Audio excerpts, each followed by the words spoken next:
Assalamualaikum warahmatullahi wabarakatuh. Alhamdulillahi rabbil alamin. Nahmaduhu wa nasta'inuhu wa nastaghfiruh. Wa na'udzu billahi min syururi anfusina wa min sayyiati a'malina. May yahdihillahu fala mudilla lahu wa may yudlil fala hadiyalah. Asyhadu an la ilaha illallah wahdahu la syarika lah wa asyhadu anna Muhammadan abduhu wa rasuluhu la nabiyya ba'dah. Qala Allah Ta'ala fil Qur'anil Karim, a'udzu billahi minasy syaithanir rajim. Bismillahirrahmanirrahim. Innamal mu'minuna ikhwatu fa aslihu baina akhwaykum wattaqullaha la'allakum turhamun. Shadaqallahul adzim. Sahabat muslim di seluruh Taiwan, insyaallah izinkan saya untuk menyampaikan satu buah materi, satu buah penyampaian yang insyaallah adalah sebuah tazkirah juga bagi kita semua. Dan pada kali ini insyaallah saya akan menyampaikan sebuah materi bertemakan ukhuwah Islamiyah. Seperti yang kita tahu tadi, di awal-awal saya sudah menyampaikan satu buah ayat di mana di situ terdapat potongan ayatnya innamal mu'minuna ikhwah. Yang tadi artinya adalah sesungguhnya orang mukmin itu bersaudara. Nah, maka dari itu ukhuwah Islamiyah secara definisi kita bisa dapatkan bahwa ukhuwah Islamiyah adalah sebuah konsep persaudaraan sesama muslim dari seluruh bagian dunia, seluruh negara-negara yang ada di dunia, di mana ukhuwah Islamiyah ini mempersatukan jalinan ukhuwah itu ke dalam sebuah persaudaraan sehingga tidak ada batasan-batasan dalam saling tolong-menolong dalam kebaikan dan juga mencegah kemungkaran dari kita semua. Nah, menilik lebih lanjut dari konsep ukhuwah Islamiyah ini, tentunya kita bisa mendapatkan sebuah cerita, sebuah hikmah dari Sirah Nabawiyah pada zaman dahulu kala, yaitu pada fase Mekah di mana Rasulullah SAW pada saat itu kaum muslimin mendapatkan sebuah pertentangan, perlawanan di mana ada kaum muslimin dan juga kaum musyrikin. Pada saat itu adalah kaum Quraisy, pembesar Quraisy, di mana konsep ukhuwah Islamiyah ini adalah konsep yang benar-benar merombak, merubah segala bentuk supremasi, kesukuan, kemudian juga kabilah-kabilah Arab pada saat itu, di mana pada saat itu kaum Quraisy adalah kaum atau suku atau juga kabilah-kabilah yang sangat jumawa, sangat besar dan juga sangat mendominasi pada saat itu. Nah, menilik lebih lanjut, kita bisa kemudian tengok lebih lanjut di Sirah Nabawiyah ketika Rasulullah SAW itu berhijrah dari Mekah ke Madinah, di mana pada saat itu terdapat dua kaum, yaitu yang pertama adalah tentunya adalah kaum Muhajirin yang berhijrah dari Mekah ke Madinah, dan yang kedua adalah kaum Ansar, di mana kaum Ansar ini adalah kaum yang menetap di Madinah atau orang-orang Yastrib seperti itu. Nah, pada kesempatan hijrah kali ini Rasulullah SAW juga menampilkan, mengimplementasikan ukhuwah Islamiyah pada kedua kaum ini, sehingga kaum Ansar dan kaum Muhajirin ini dipersatukan dan juga bersepakat pada saat itu untuk saling tolong menolong, kemudian juga saling menanggung sesama saudaranya yang muslim, sehingga pada saat itu orang-orang yang kuat yang dilebihkan oleh Allah Subhanahu wa taala ini bisa menolong orang-orang yang lemah dari kaum Muhajirin, baik kaum Muhajirin maupun juga kaum Ansar seperti itu. Nah, ketika kita sudah mendapatkan hikmah dari kisah tersebut, maka sudah tentunya kita bertanya-tanya sebenarnya apa saja tahapan-tahapan dari ukhuwah Islamiyah ini. Nah, terdapat 5 tahapan dari ukhuwah Islamiyah. Nah, yang pertama adalah ta'aruf. Nah, ta'aruf ini adalah artinya saling mengenal. Nah, sudah tentunya kita sebagai seorang muslim, kita bisa mengenal saudara kita sesama muslim.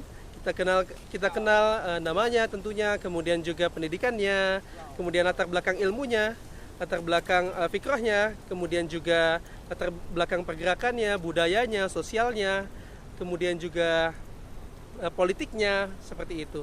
Nah, setelah kita mengenal saudara kita seperti itu, berta'aruf, nah tahapan yang kedua itu adalah tafahum. Nah, tafahum ini adalah saling memahami. Nah, ketika kita sudah mengenal seperti itu, mendapatkan informasi tentang saudara kita, maka sesungguhnya sebagai seorang muslim kita harus memahami saudara kita dari sisi kelebihannya, kemudian juga dari sisi kelemahannya, sehingga kita bisa mengerti, memahami saudara kita ini ketika beliau atau sahabat kita ini memiliki kelemahan, dan juga kita bisa gunakan kelebihannya itu untuk kebaikan, seperti itu. Nah, yang ketiga adalah ta'awun. Ta'awun ini adalah saling tolong menolong. Nah, pada tahapan ini sesungguhnya kita sebagai seorang muslim dapat tolong menolong seperti itu, dan sebagaimana seseorang muslim yang mendapatkan kelebihan dari Allah Subhanahu wa taala, sudah tentunya kita bisa saling tolong menolong kepada saudara kita yang lemah seperti itu. Dan juga konsep tolong menolong ini bisa kita lakukan kepada saudara kita dimanapun kita, kapanpun kita. Dan sesungguhnya Allah pernah menyatakan kemudian dalam sebuah hadis yang disampaikan ke Rasulullah SAW, bentuknya seperti itu, yaitu yang kiranya artinya adalah kaum umat muslimin ini adalah bagaikan sebuah tubuh.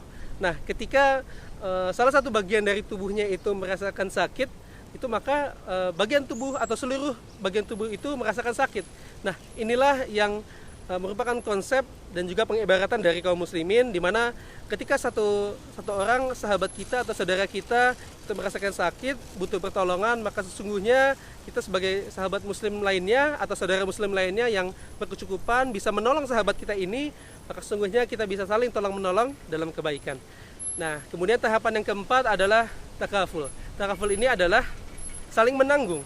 Nah, pada tahapan ini kita sudah tidak lagi hanya tolong menolong, tapi juga setiap dari kita, yaitu ikatan umat muslimin ini bisa saling tenang dan juga menanggung kehidupannya seperti itu, sehingga tidak ada lagi rasa kekhawatiran. Kemudian kita saling digandrungi kecintaan kita kepada sahabat kita, kepada saudara kita sama muslim. Dan sudah tentunya pada zaman Rasulullah tahapan ini itu dilakukan dengan cara memberikan jaminan antar kaum muslimin. Nah, ketika sudah kita sampai ke tahapan yang keempat, maka ada tahapan yang kelima. Tahapan yang kelima ini adalah itsar, yaitu mendahulukan saudara kita dibandingkan diri kita pribadi. Nah, ini ada sebuah kisah di zaman Rasulullah SAW ketika Rasulullah SAW berperang. Maka pada saat itu ada beberapa sahabat Rasulullah ini membutuhkan minuman seperti itu. Kemudian ada satu buah minuman yang kemudian sahabatnya ini memberikan minuman itu karena ingin mendahulukan saudaranya. Ini memberikannya lagi, kemudian sahabat yang diberikannya itu memberikannya lagi gitu, karena ingin mendahulukan saudaranya yang lain. Maka pada suatu ketika di akhir cerita itu, maka pada akhirnya semua sahabat yang ingin memberikan minumannya ini, beritsar ini, itu akhirnya mati syahid semua. Ini subhanallah, seperti itu. Nah,